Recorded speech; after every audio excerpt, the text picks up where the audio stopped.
ಯಕ್ಷಗಾನದ ಮೂಲಕ ನಾವು ಬಂದ್ವಿ, ಮಲೆನಾಡ ಹೊಂದಿದ್ವಿ ಬಂದ್ವಿ. ಆದರೆ ನಿಜ ಹೇಳಬೇಕಂದ್ರೆ ನನಗೆ ಅತ್ಯಂತ ಶ್ರೇಷ್ಠ ರಂಗಭೂಮಿಯ ಓಂಕಾರ ಹಾಕೋತಿದ್ದೆ ಈ ಗದಗ. ಯಾಕಂದ್ರೆ ಈ ಗದಗ ಅಂದ್ರೆ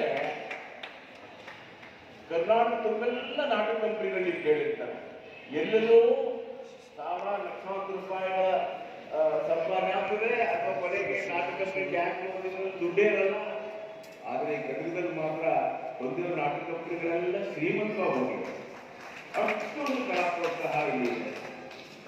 ಈ ಕಲಾ ಪ್ರೋತ್ಸಾಹ ಏನಿದೆ ಅಂದ್ರೆ ನಾನು ಸಿನಿಮಾಕ್ಕೆ ಬಂದಿರಲಿಲ್ಲ. ರಾಮ್ ಕುಮಾರ್ ಅಂತ ಒಬ್ಬ ನಟ ಇದ್ರು, ಶಕ್ತಿ ಪ್ರಸಾದ್ ಅಂತ ಒಬ್ಬ ನಟ ಇದ್ರು, ಅವ್ರ ಜೊತೆಗೆ ನಾನು ಬಂದಿದ್ದೀನಿ, ರಾಜೇಶ್ವರ ಜೊತೆಗೆ ನಾನು ಬಂದಿದ್ದೀನಿ.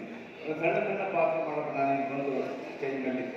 ಪಟ್ಟಣ ಶೆಟ್ಟಿ ಅಂತ ಒಬ್ಬ ಮಹನೀಯ ಸಣ್ಣದೊಂದು ನನ್ನನ್ನೇ ಹಾಕೊಂಡು ಸಮಾಜವಾದಿ ಜಿಂದಾಬಾದ್ ಅಂತ ಒಂದು ತಿಂಗಳ ಮಟ್ಟಿಗೆ ಕ್ಯಾಪ್ ಹಾಕೊಂಡು ಇಲ್ಲಿ ಬಂದಿದ್ರು. ಕೈ ತುಂಬ ಬರ್ತಿತ್ತು, ಒಂದು ತಿಂಗಳ ಪುಸ್ತಕ ನಮಗೆ 5 ರೂಪಾಯಿ 10 ರೂಪಾಯಿ 20 ರೂಪಾಯಿ 30 ರೂಪಾಯಿ ಆಯ್ಕೆ ಬರುತ್ತೆ, ಬಹುಮಾನ ಬರೋದು. ಅದರಲ್ಲಿ ನಾನು ಬೆಳಗ್ಗೆ ತಿಂದ್ಕೊಂಡು ಮಜಾ ಮಾಡ್ತಾರೆ. ಅಂತ ಒಂದು ಸಂದರ್ಭ ನನಗೆ ನನ್ನ ಜೀವನದಲ್ಲಿ ಪ್ರಪ್ರಥಮವಾಗಿ ನಾನು ಸ್ಕೂಟರ್ ಕಲ್ತಿದ್ದೆ ಇಲ್ಲಿ. ಸ್ಕೂಟರ್ ಓಡಿಸ್ತಾ ಬಿದ್ದಿದ್ದೆ ಇಲ್ಲಿ. ಅದನ್ನು ನಡ್ತಾರೆ, ಯಾಕಂದ್ರೆ ಡಬಲ್ ರೋಡ್ ಇತ್ತು ಅದು ಸರ್ಕಾರಿ ಆಸ್ಪತ್ರೆ ಎದುರಿಗೆ. ಒಬ್ಬರೇ ಒಬ್ಬರು ಮಹನೀಯ ತಮ್ಮ ಗೊತ್ತಿಲ್ಲ ಸರ್, ಇಡೀ ನಾಳವರೇ ಡಾಕ್ಟರ್ ಆನಂದ್ ಸಾಲಿಮಠ್ ಅಂತ ಒಬ್ಬ ಡಾಕ್ಟರ್ ಇದ್ರು, ಸರ್ಜನ್ ಇದ್ರು. ಅವರು ನನಗೆ ಹತ್ತಿರದ ಸಂಬಂಧರಾಗಿದ್ರು. ಅವ್ರ ಕ್ವಾರ್ಟರ್ಸಲ್ಲಿ ನಾನು ಉಳ್ಕೊಂಡ್ಬಿಟ್ಟಿದ್ದೆ. ಅವ್ರ ಡ್ರೆಸ್ಸನ್ನೇ ನಾನು ಹಾಕ್ಕೊಂಡು ಆರಾಮಾಗಿ ಅವ್ರ ಸ್ಕೂಟ್ರಲ್ಲೇ ನಾನು ಓಡಾಡಿಕೊಂಡು ರಾತ್ರಿ ನಾಟಕ ಹಗಲೊತ್ತು ಗದಗ ತಿರುಗೋದು. ಇದನ್ನೆಲ್ಲ ಮಾಡಿ ಎಂಜಾಯ್ ಮಾಡಿದ್ದೀನಿ. ಆದರೆ ಆ ಗದಗ ಇವತ್ತು ಹೇಗೆ ಬದಲಾಗ್ತಾ ಇದೆ ಗೊತ್ತಾ? ಅತ್ಯಂತ ಶ್ರೀಮಂತ ಗದಗವಾಗಿದೆ. ಇವಾಗ ಕಲೆಯಲ್ಲಿ ಮಾತ್ರ ಅಲ್ಲ, ಇಲ್ಲಿ ಅತ್ಯುತ್ತಮ ಸಂಗೀತಗಾರಿದ್ದಾರೆ. ಗದಗಿನ ಆಶ್ರಮ ಅಂತೂ ಜಗತ್ಪ್ರಸಿದ್ಧವಾಗಿದೆ. ಎಂತೆಂಥ ಮಹನೀಯ ಸಂಗೀತಗಾರಿದ್ದಾರೆ. ಪಂಡಿತ್ ಭೀಮಸೇನ್ ಜೋಶಿ ಅವರಿಗಂತೂ ಗದಗ ಅಂದರೆ ಉಸಿರು. ಅಯ್ಯೋ ಇದಕ್ಕಿನ್ನ ಬೇಕು. ಇಂಥ ನಾಡನ್ನು ನಾವು ಇದ್ದೀವಲ್ಲ ನೋಡಿ. ಒಂದು ಪುಸ್ತಕ ಕೊಟ್ಟರು ನಮ್ಮ ಸ್ನೇಹಿತ ಜೋಶಿ ಅವರು. ಧನ್ಯ, ನನಗೆ ಧನ್ಯ ನಾನು. ಯಾಕೆಂದ್ರೆ ಇದೊಂದು ಧ್ವನಿ ಇದೆಯಲ್ಲ, ಇಡೀ ಜಗತ್ತನ್ನು ಆನಂದ ಕೊಡುವಂಥ ಒಂದು ಶ್ರೇಷ್ಠ ಧ್ವನಿ. ಈ ಭೀಮಸೇನ್ ಜೋಶಿ ಅಂತ ಮಹಾನ್ ಕಲಾವಿದರು, ಗಂಗೂಬಾಯಿ ಹಾನಗಲ್ ಅಂತವರು, ಬಸವರಾಜ ರಾಜು, ಎಂತೆಂಥ ಮಹಾನೀಯರುಗಳಿರುವಂಥದ್ದು, ಎಂತೆಂಥ ಆಶ್ರಮದಲ್ಲಿ ಹಾಡಿದಂಥದ್ದು, ಎಂತೆಂಥ ಮಹಾನ್ ಕಲಾವಿದರ ಪಟ್ಟಿ ದೊಡ್ಡದೇ ಇದೆ. ನಾಟಕ ಕಂಪನಿಗಳ ಹೆಸರು ಹೇಳಿದ್ರೆ ಒಂದು 25-30 ಹೇಳ್ಕೊಡ್ಬೋದು ನಾವು. ಹುಡುಗಿರಿ ಬಸವರಾಜ, ಸುಡಿ ಶೇಖರ, ಸುಳ್ಯ ದೇಸಾಯಿ ಅನೇಕರಿದ್ದಾರೆ. ರಾಜ್ಕುಮಾರ್, ಉದಯಕುಮಾರ್, ಕಲ್ಯಾಣ್ ಕುಮಾರ್ ಅವರೆಲ್ಲ ಇಲ್ಲಿ ಪಾತ್ರ ಮಾಡಲಿಕ್ಕೆ ಬಂದಿದ್ದಾರೆ. ಒಂದು ಕಲಾವಿದರ ಒಂದು ಸ್ವರ್ಗ ಇದೆ ಗದಗ. ಇನ್ನೊಂದು ವಿಷಯದಲ್ಲಿ ಹೇಳಕ್ ಹೋದರೆ, ಅತ್ಯುತ್ತಮ ಹತ್ತಿ ಬೆಳೆಗಾರರ ಊರಿದು, ಅತ್ಯುತ್ತಮ ಕೃಷಿಕರ ಊರು.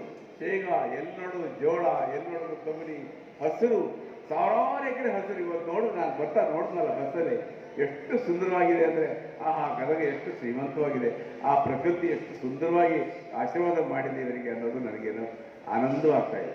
ಅಷ್ಟೇ ಅಲ್ಲ, ಗದಗ ಬೇರೆ ವಿಧದಲ್ಲಿ ವೈಜ್ಞಾನಿಕವಾಗಿ ಬದಲಾಗ್ತಾ ಇದೆ. ಗದಗ ದೊಡ್ಡ ದೊಡ್ಡ ಚಕ್ರಗಳು ತಿರುಗಿ ವಿದ್ಯುತ್ ಸ್ವಯಂ ಚಾಲಿತ ಯಂತ್ರಗಳು ಶುರುವಾಗಿದೆ. ಈ ವಿದ್ಯುತ್ನಲ್ಲಿ ಬಹುಶಃ ಗದಗದಲ್ಲಿ ಕರೆಂಟ್ ಹೋಗ್ಲಿಕ್ಕೆ ಇಲ್ಲವೇನೋ ಅನ್ನೋದೊಂದು ಧೈರ್ಯ ಮತ್ತು ಆನಂದ ನನ್ನಲ್ಲಿದೆ. ಆ ರೀತಿ ಒಂದು ಬೆಳವಣಿಗೆ ಕೂಡ ಕಾಣ್ತಾ ಇದೆ.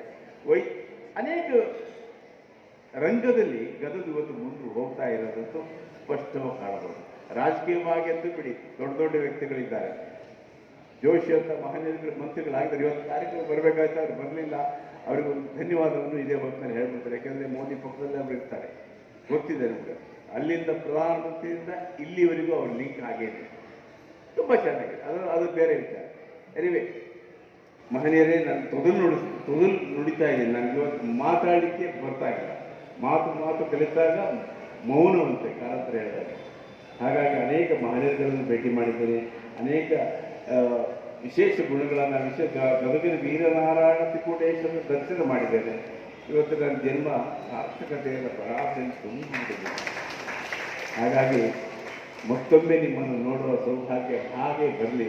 ಈ ರೀತಿ ಅಲ್ಲಿದ್ರೂ ನನಗೆ ಇಲ್ಲಿ ಬಂದವರೆಲ್ಲ, ಈ ವೇದಿಕೆ ಬಂದವರೆಲ್ಲ, ಈ ಕಲಾಕ್ಷೇತ್ರ ಪ್ರಶಸ್ತಿ ತಗೊಂಡವರೆಲ್ಲ ದೊಡ್ಡ ದೊಡ್ಡ ಕಲಾವಿದರಾಗಿ ದೊಡ್ಡ ದೊಡ್ಡ ಪುರಸ್ಕಾರಗಳು ಬಂದಿದ್ದಾರೆ ಅಂತ ಕಾವ್ಯಶ್ರೀ ಹೇಳಿದ್ರು. ನನಗೆ ಪದ್ಮಶ್ರೀನೂ ಬೇಡ, ನನಗೆ ಯಾವ ಅವಾರ್ಡು ಬೇಡ, ನನಗೆ ಈ ರೀತಿಯ ವೇದಿಕೆಯ ಶ್ರೀ ಗುರುಗಳ ಆಶೀರ್ವಾದ ಒಂದೇ ಸಾಕು, ನಿನ್ನ ಪ್ರೀತಿ ಒಂದೇ ಸಾಕು. ಬೆಳಗಿನ ವೀರನಾರಾಯಣ ಸಂಪೂರ್ಣ ಆಶೀರ್ವಾದ ಹೇಗೆ ನನ್ನ ಮಾತು ಮುಗಿಸಿ ಶುಭಾಶಯ.